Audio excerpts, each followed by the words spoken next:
참 어려운 팬데믹의 시기를 지나고 있지만 교우 여러분 모두 끝까지 건강하게 승리하시기를 또 축복합니다. 우리가 잘 아는 구국의 영웅 충무공 이순신 장군의 마지막은 그 임진왜란 마지막 해전인 그 노량해전에서의 전사입니다. 우리가 다 그렇게 알고 있습니다만 오늘날 많은 이들은 이순신 장군이 스스로를 사지에 몰아넣어 사실상 자살을 택했다고 보고 있습니다.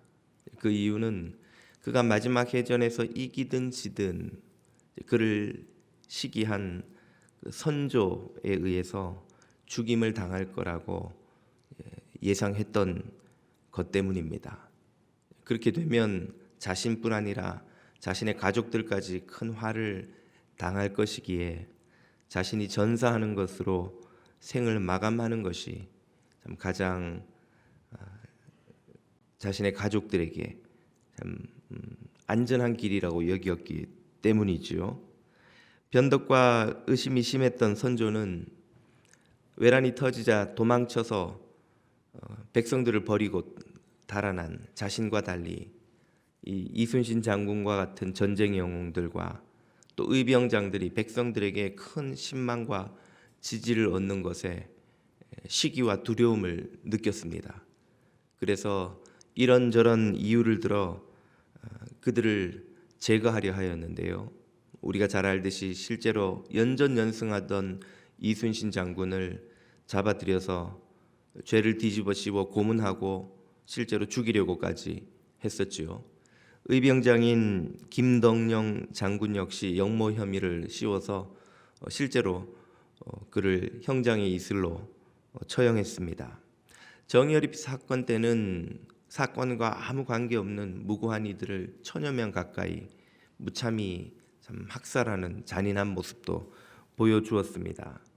후에 3군 수군 통제사가 된 유형이 생전에 이순신 장군이 늘 했다는 말을 이렇게 기록해 놓고 있습니다.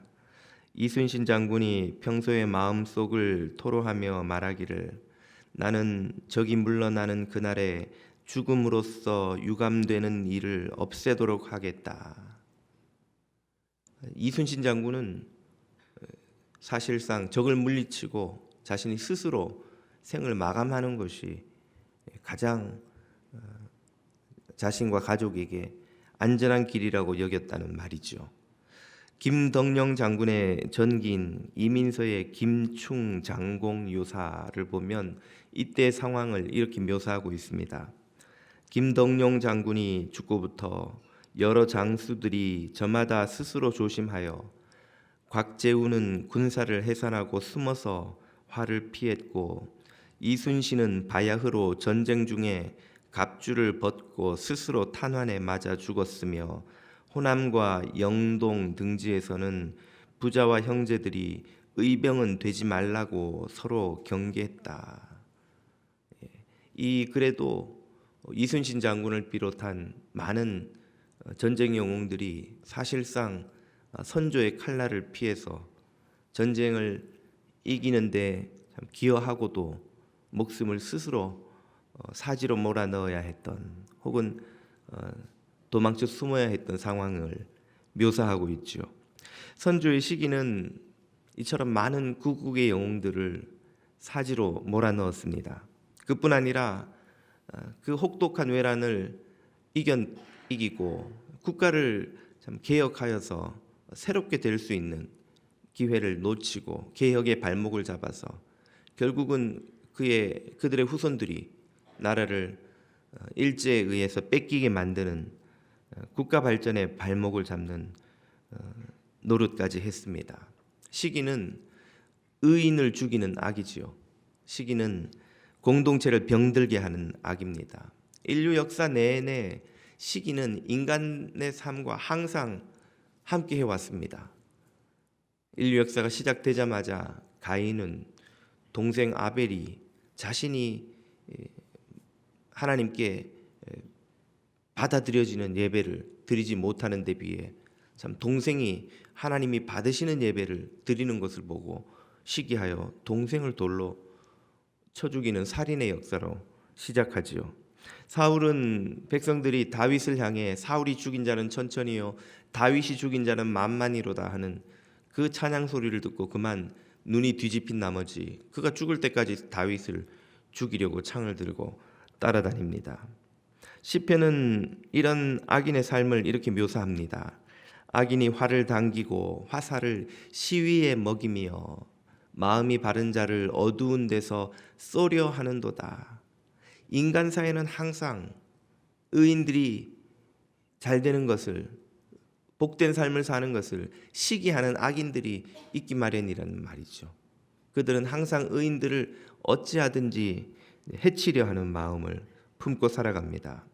예수님도 사실상 종교 지도자들의 시기에 의해서 십자가에서 죽임을 당하시죠. 노련한 정치인이었던 빌라도는 정확히 그 종교 지도자들의 의도가 무엇인지를 꿰뚫어 보았습니다. 마태복음 27장에 보면 이렇게 나오죠. 이는 그가 그들의 시기로 예수를 넘겨준 줄 알미더라. 종교 지도자들이 왜 예수님에게 누명을 씌워서 십자가에까지 내몰았는가? 시기했다는 거예요. 자신들이 받던 백성들의 지지, 대중들의 지지를 다 빼앗아가는 것처럼 보인 그 예수님을 그들이 시기해서 누명을 씌워서 결국은 십자가까지 내몰았다는 사실을 정치인인 빌라도는 간파했던 것입니다. 그들의 진짜 의도가 무엇인지를 알았던 것이죠. 우리는 다시 요한복음으로 돌아왔습니다. 오늘 본문은 예수님을 시기하는 종교 지도자들의 예수님을 해치려는 시도를 보여줍니다. 시기로 눈먼 종교 지도자들이 어떻게 예수님을 공격했는가가 오늘 본문의 내용입니다. 그들은 이미 예수님을 죽이려고 마음먹었고 어떻게든 그 이유를 찾아내고자 합니다. 왜 예수님이 잡혀와야 하고 예수님이 죽임을 당해야 합니까? 그들은 첫째, 예수님의 출신지를 문제 삼죠. 41절을 보면 예수님이 갈릴리 출신이기 때문에 그들이 믿을 메시아가 될 수 없다고 주장합니다. 갈릴리는 이 유대 지방 사람들이 볼 때 아주 비천한 동네, 더러운 동네죠. 왜냐하면 이방인들이 곳곳에 섞여 살기 때문입니다. 이방인 헬라인들과 섞여 살며 그들의 영향을 받아 헬라화된 지방 갈릴리는 이 순수한 혈통을 자랑하는 유대인들이 주로 사는 유대 지방에서 보면 아주 변방일 뿐 아니라 아주 불결한 땅이죠. 그럼 불결한 땅에서 어떻게 메시아가 날 수 있느냐? 구약에도 보면 베들레헴에서 메시아가 온다고 하지 않았느냐 하고 예수님의 출신지를 근거로 해서 주님을 비난합니다. 그러나 예수님이 실제로는 베들레헴에서 태어나서 나사렛에서 자라셨다는 사실을 그들은 알지 못하죠. 그들이 아는 것으로 결론을 내려버리고 진실을 알려고 하지도 않습니다. 왜입니까? 이미 예수님을 죽이려고 마음먹었기 때문이죠. 진실은 더 이상 중요하지 않습니다. 둘째로 그들은 자신들만이 옳다는 믿음으로 예수님을 비난하죠. 성전 경비병들을 보내서 예수님을 잡아오라고 했더니 잡으러 간 경비병들이 예수님의 말씀을 듣고는 그만 마음이 동요되어서 빈손으로 돌아왔습니다. 왜 잡아오지 않았느냐? 아니 우리가 가서 들어보니까 그렇게 권위 있게 가르치시는 분은 만나보지 못했습니다. 그러자 그 성전 경비병들도 비난하면서 그들이 하는 말이 여기 당국자들과 지도자들 중에 누가 그를 믿느냐 보라는 거죠. 우리가 안 믿으면 그는 메시아일 수 없다는 거예요.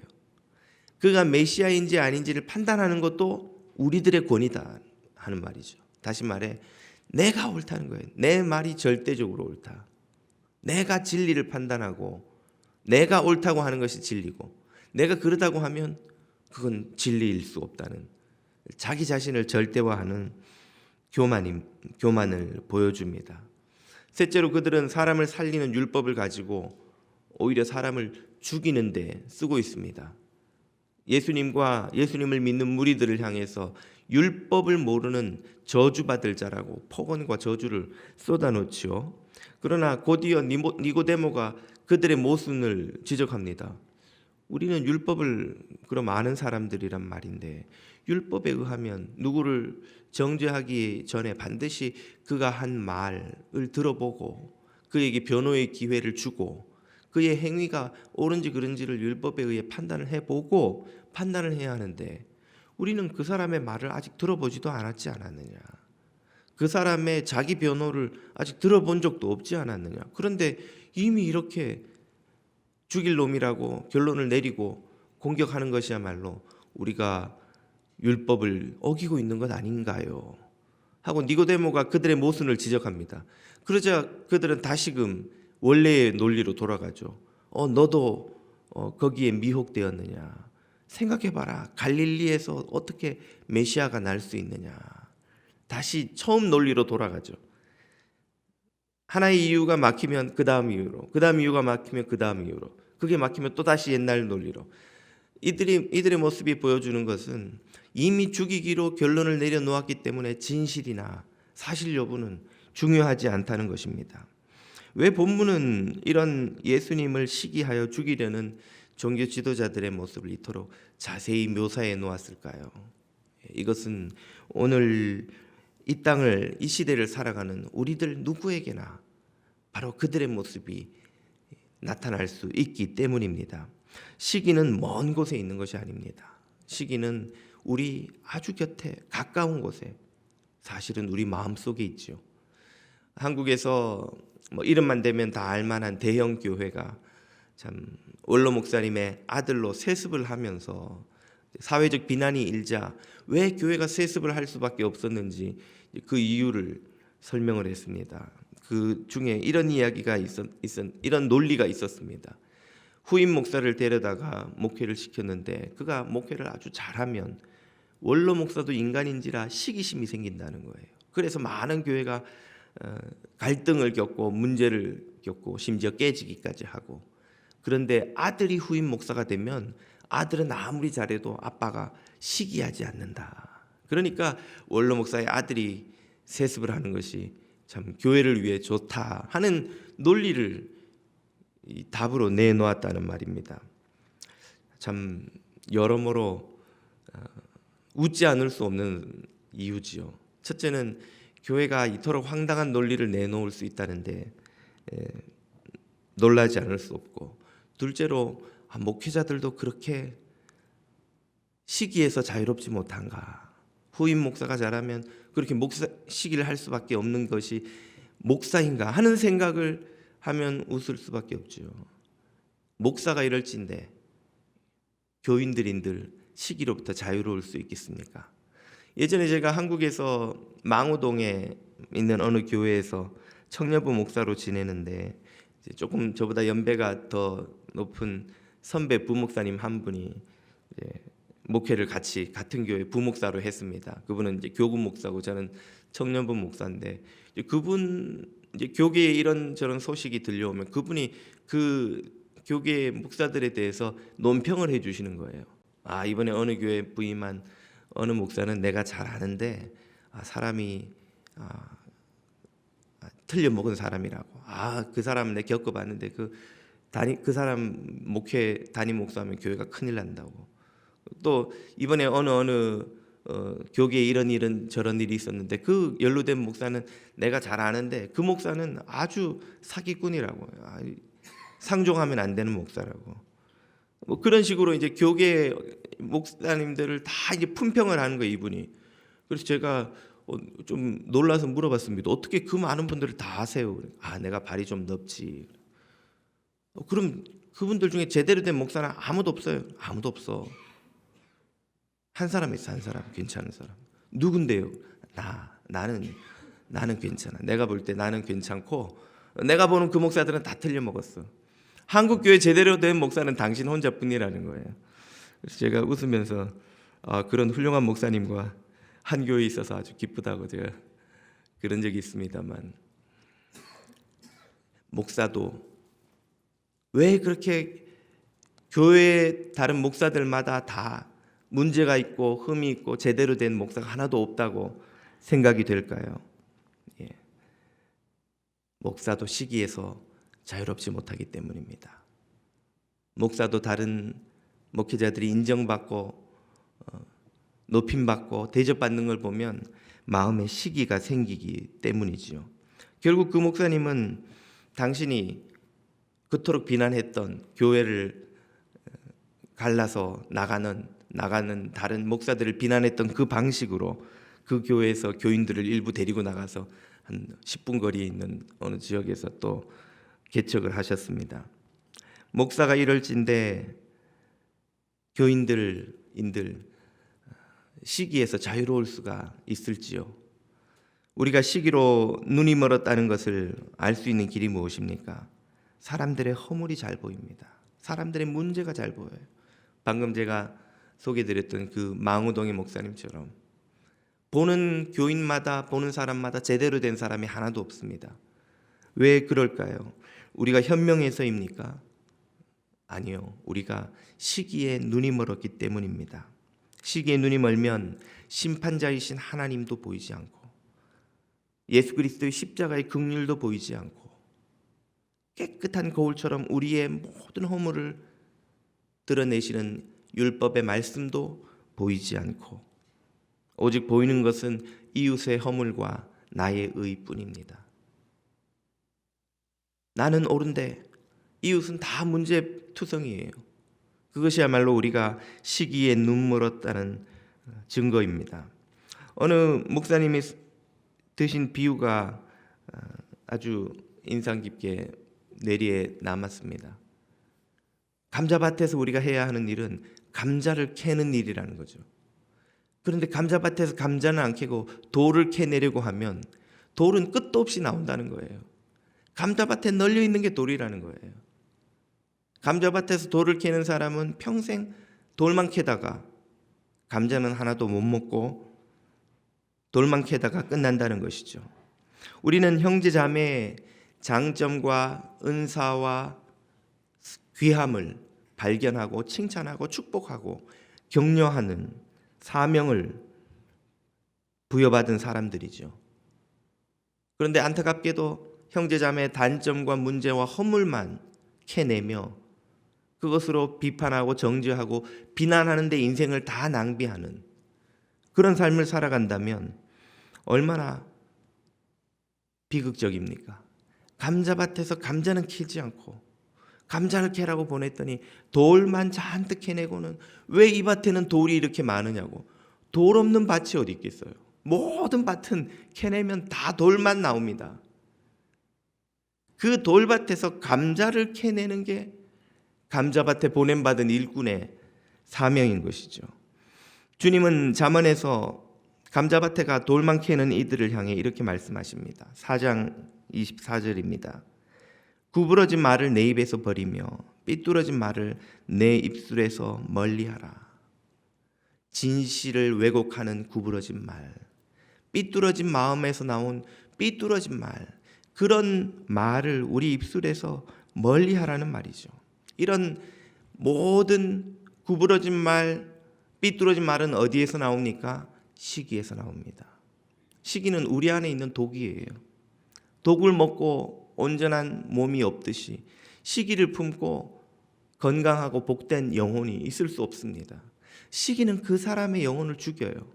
자신만 죽이는 게 아니라 형제도 죽이고 자매도 죽이고 이웃도 죽입니다. 그래서 잠언 5장은 또 이렇게 말씀하시죠. 내 길을 그에게서 멀리하라. 그의 집 문에도 가까이 가지 말라. 하루 종일 오물차를 타고 다니면 어떻게 됩니까? 원치 않아도 몸에 오물이 묻고 오물의 악취가 몸에 배입니다. 시기를 멀리하며 시기에 눈먼 자들을 멀리해야 하는 이유입니다. 생명의 길 가려면 어떻게 해야 합니까? 이 시기를 우리가 어떻게 해야 멀리할 수 있을까요? 빌립보서는 우리에게 이렇게 가르쳐 주시죠. 너희 안에 이 마음을 품으라. 곧 그리스도 예수의 마음이니. 예수님의 마음은 모든 시기로부터 자유케 되신 마음입니다. 그분은 오직 하나님을 높여드리실 분, 하나님을 사랑하고 경배하고 하나님만 온전히 높여드리실 분, 어떤 시기도 그분 마음에는 없죠. 예수 그리스도의 십자가와 부활을 바라보며 예수님의 마음을 품는 자는 시기로부터 자유를 얻습니다. 평화와 해방과 기쁨을 맛봅니다. 십자가는 우리를 시기에서 자유케 하십니다. 예수 그리스도의 마음이 우리를 시기로부터 해방시키십니다. 예수 그리스도의 마음을 품는 여러분이 다 되시기를 축복합니다.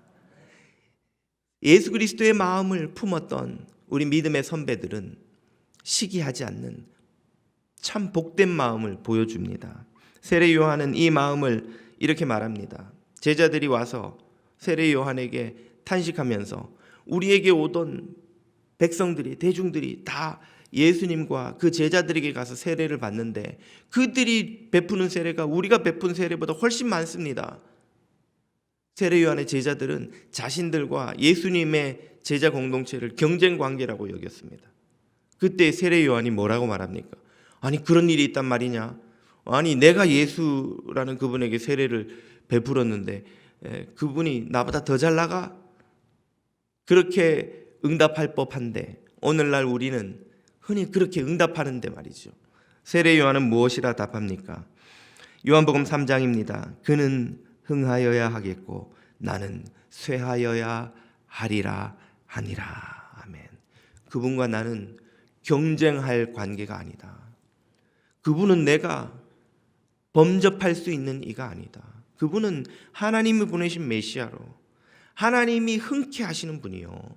나는 그분을 위해 쓰임받을 그분의 신들매 풀기도 감당치 못할 종일 뿐인데 나는 그분을 위해 쇠하여야 마땅할 터인데 그분이 나보다 더 성공적으로 사역하는 것이 어찌 시기할 이유가 된단 말이냐. 그분은 흥하여야 하겠고 나는 쇠하여야 하리라. 세례 요한의 이 마음을 품는 이들은 주님만 오로지 높여야 하겠고 자신은 주님을 위해 쓰임받는 종이 되어야 하겠고 그 마음을 가진 이들은 시기로부터 자유를 얻습니다. 사도 바울은 자신이 감옥에 갇힌 것을 듣고 자신을 비난하고 공격하던 이들이 자기를 더 괴롭게 하려고 복음을 전한다는 이야기를 전해 듣습니다. 그리고는 이렇게 말하죠. 빌립보서 1장 18절입니다. 그러면 무엇이냐? 거칠애로 하나 참으로 하나. 이 말은 정말 복음을 사랑해서 복음을 전하든 혹은 다른 목적으로 복음을 전하든 무슨 방도로 하든지 전파되는 것은 그리스도니 어떻게 하든 예수님이 전해지는 것만이 것이라면 이로써 나는 기뻐하고 또한 기뻐하리라. 주님이 전파될 수 있다면 나는 그분을 위해서 영광을 받든 괴로움을 받든 문제될 것이 없다는 말이에요. 사도 바울의 마음속에도 세례 요한처럼 주님만 높이고자 하는 마음이 가득하였기에 시기할 것이 없는 마음, 오로지 감사하는 마음, 주님만 높이고자 하는 마음을 품습니다. 시기로부터 자유를 얻은 이들의 마음이죠. 시기로부터 자유를 얻은 이들의 특징이 무엇입니까? 첫째는 그 입술에 칭찬의 열매가 맺힙니다. 형제자매 장점이 보여요. 한국교회 모든 목사들이 다 사기꾼이고 가짜고 제대로 된 인간은 하나도 없고 나만 제대로 된 목사야 하는 생각을 버리게 됩니다.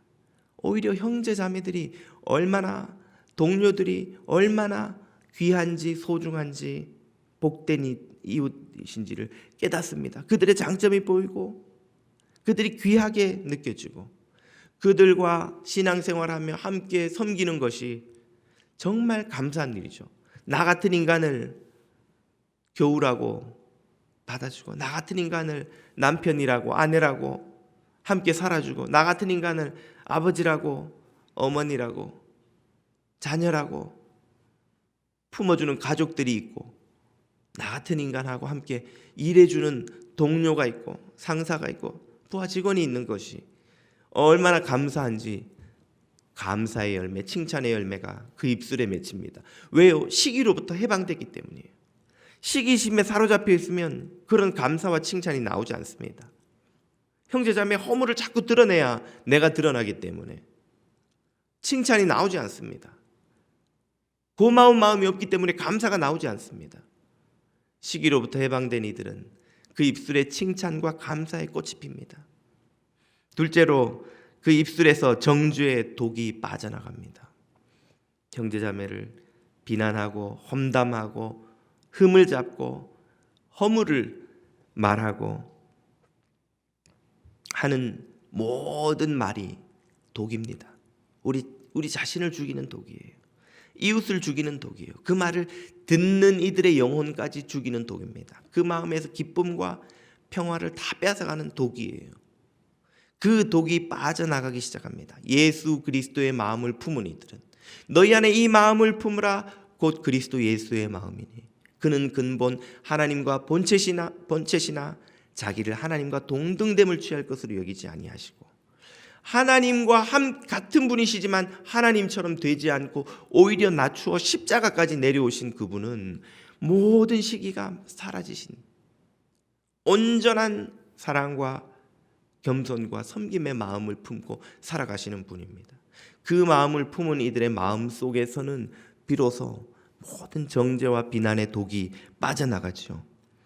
셋째로 자신이 아닌 그리스도를 높아지기를, 그리스도만 높이기를 바랍니다. 자기를 높이려는 헛된 욕심, 자기를 증명하려는 헛된 집착에서부터 자유로워집니다. 나를 왜 높이고 싶을까요? 자기를 증명하고 싶거든요. 내가 괜찮은 존재라는 걸, 나는 좀 특별한 존재라는 걸, 남들과 다르다는 걸 증명하고 싶은 거예요. 그래야 자존감이 생기니까. 그래야 우울하고 마음이 쓸쓸하고 외롭고 자기 비하감에서 벗어날 수 있으니까요. 그러나 우리를 모든 외로움과 쓸쓸함과 비하감에서 벗어나게 해방케 하시는 것은 예수 그리스도의 사랑과 능력인 줄 믿으시길 바랍니다. 주님이 우리를 높여주셔야 높아지는 거예요. 주님이 십자가와 부활의 은혜로 우리를 택하시고 구원하여 주신 그 은혜를 깨달아야 우리는 비로소 높아지는 거예요. 하나님 앞에서 존귀한 존재인 것을 발견합니다. 그 은혜를 알지 못하고 내가 나를 괜찮은 존재라고 자꾸만 인정하려 하고 높이려 하고 증명받으려 하면, 내가 이렇게 공부를 많이 했는데, 내가 이렇게 돈을 잘 버는데, 내가 이렇게 교회에서 중요한 사람인데, 내가 이렇게 우리 일터에서 없으면 안 되는 존재인데 자꾸만 자기를 증명하려고 해보십시오. 바닷물을 마시는 것처럼 목이 시원해지기는커녕 점점 더 갈증이 심해집니다. 결코 그 공허감과 자기 비하감과 열등감에서 벗어날 수가 없습니다. 그러면 시기에서도 결코 벗어나지 못하지요. 예전에 저는 목사가 되다 보니 여기저기 편지를 쓰거나 글 쓰거나 할 일이 많습니다. 메일을 쓸 때마다 이런 어느 목사님, 누구 성도님, 어디 계시는 어느 관계자님, 이렇게 막 글을 쓰는데 이렇게 글이 오는 걸, 답장이 오는 걸 보면 사랑하고 존경하는 김도환 목사님 이렇게 오는 거예요. 제가 드는 생각이 이분이 나를 언제 봤다고 나를 사랑하고 나를 언제 봤다고 존경하나, 나를 알지도 못하는데. 저는 낯간지러워서 그렇게 못 쓰겠는 거예요. 어느 동료 목사님한테 글을 쓰면서 무슨 이 목사님 이렇게 앞에다가 뭐라고 붙여야 되겠는데 사랑하고 존경하는 쓰려니까 내가 이분을 몇 번 봤다고 사랑하고 이분을 알지도 못하는데 존경하나. 또 사실 내가 몇 번 겪어보니까 별로 존경할 목사님 아닌 것 같은데, 이런 생각이 드니까 사랑하고 존경하는 이게 너무 낯간지럽고 또 위선적인 듯 보이는 거예요. 내가 사랑하지도 않으면서 사랑하고 존경하지도 않으면서 존경하고, 그냥 이 목사님 오랜만입니다 이런 그렇게 늘 보냈습니다. 한 번은 또 메일이 왔는데 보니까 저를 보고 사랑하고 존경하는 김 목사님, 이 사람 또 나한테 아쉬운 게 있으니까 이렇게 입에 발린 소리를 하지. 나는 정말 사랑하고 존경하는 사람한테만 그런 글을 쓰지, 그렇지 않은 사람한테는 위선적이어서 못 쓰겠어. 그렇게 생각을 하고 나니까 그래, 그럼 내가 사랑하고 존경하는 분은 누군가, 이 생각이 드는 거예요. 그래서 천천히 이렇게 컴퓨터 앞에서 써봤습니다. 내가 사랑하는 목사님, 내가 존경하는 목사님. 리스트를 작성해 봤더니 거의 없는 거예요. 야, 이렇게 존경할 만한 분이 별로 없구나. 이렇게 사랑할 만한 분이 별로 없구나. 그러면 이 소수의 몇 분들 빼고는 전부 사랑할 만하지도 않고 존경할 만하지도 않은 목사네, 이 생각이 드니까 문득 드는 생각이 망우동의 그 목사님 생각이 나는 거예요. 아, 내가 말은 안 하지만 나도 그 목사님처럼 생각하고 있었구나. 이 목사님은 이래서 문제, 저 목사님은 저래서 문제, 이 사람은 저래서 사랑할 만하지 않고, 이 사람은 저래서 존경할 만하지 않고. 그럼 세상에 사랑받을 만하고 존경받을 만한 사람이 누구밖에 없는가? 나밖에 없구나. 그걸 깨닫는 순간 나도 그 망우동의 그 목사님처럼 온 세상을 품평하고 정죄하고 흠잡아 왔다는 사실을 깨달았습니다. 그날 이후로 모든 목사님, 모든 성도님들께 글을 쓰면서 사랑하고 존경하는 목사님, 사랑하고 존경하는 교우님, 그렇게 쓰기 시작했습니다. 쓸 때마다 이분이 얼마나 사랑받을 만한 존재여서 예수님이 이분을 위해 십자가에서 죽으셨는가, 그걸 생각하게 됩니다. 이분 안에 얼마나 귀한 은사와 섬김과 열매가 있어서 이분이 얼마나 존경할 만한 존재인가를 묵상하게 됩니다. 묵상하고 보면 정말 귀한 분이에요. 정말 존경할 만한 분이에요. 내가 뭐라고 나 같은 걸 동료라고 이 목사님이 나하고 함께 섬겨주고 사역하고 계시는가? 내가 뭐라고 나 같은 걸 목사라고 이 교우는 대접하고 인정하고 날 위해 기도해 주시는가? 생각해 보면 온 세상이 사랑할 만한 사람들입니다. 온 세상이 존경할 만한 사람들이, 온 세상에 내가 감사할 사람들 뿐입니다. 원망할 리도 없고 비난할 리도 없고 정죄할 리도 없습니다. 그걸 깨닫고 사랑하고 존경하는 이 목사님이라고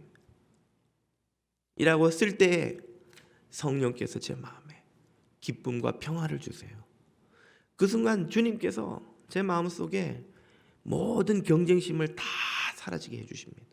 이 목사님이 존경받을 만하고 사랑받을 만하고 훌륭하게 인정받을 만하면 나는 그분에 비해 상대적으로 별 것 없고 보잘것없는 목사가 되는 것이 더 이상 아님을 성령님이 제 마음을 깨닫게 해주세요.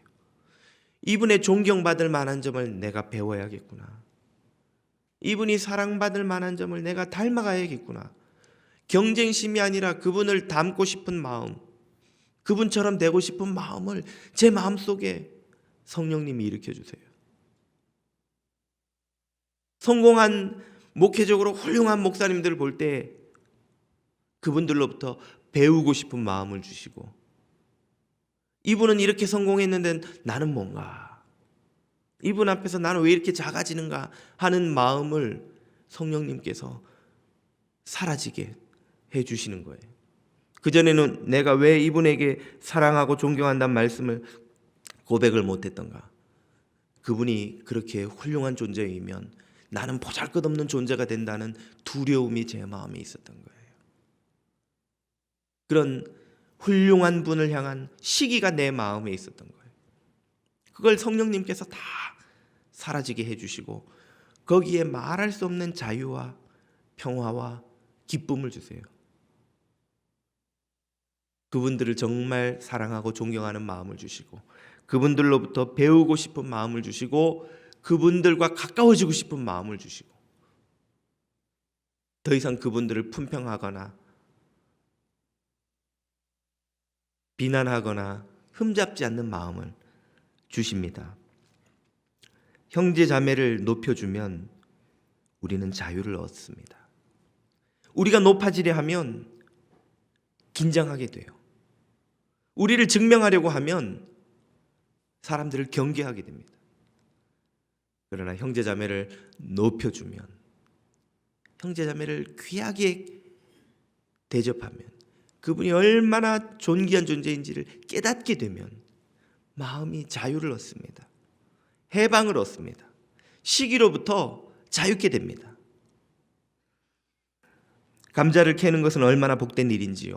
우리는 가는 곳마다 감자를 캐서 나누어 먹고 형제자매를 축복하는 존재가 되어야 합니다. 돌을 캐는 것은 얼마나 괴롭고 힘든 일인지요. 가는 곳마다 흠잡고 비난하고 정죄하고 시기하는 일은 나도 괴롭고 형제자매도 괴롭고 모두에게 돌덩이만 던지는 꼴입니다. 오늘 우리는 감자를 캐는 사람입니까? 돌을 캐는 사람입니까? 예수 그리스도의 마음을 품고 가는 곳마다 감자를 캐내서 사람들을 나누어 주고 복되게 먹이고 생명을 살리는, 축복을 전하는 주님의 아들 딸들 다 되시기를 주님의 이름으로 축복합니다. 함께 기도드리겠습니다.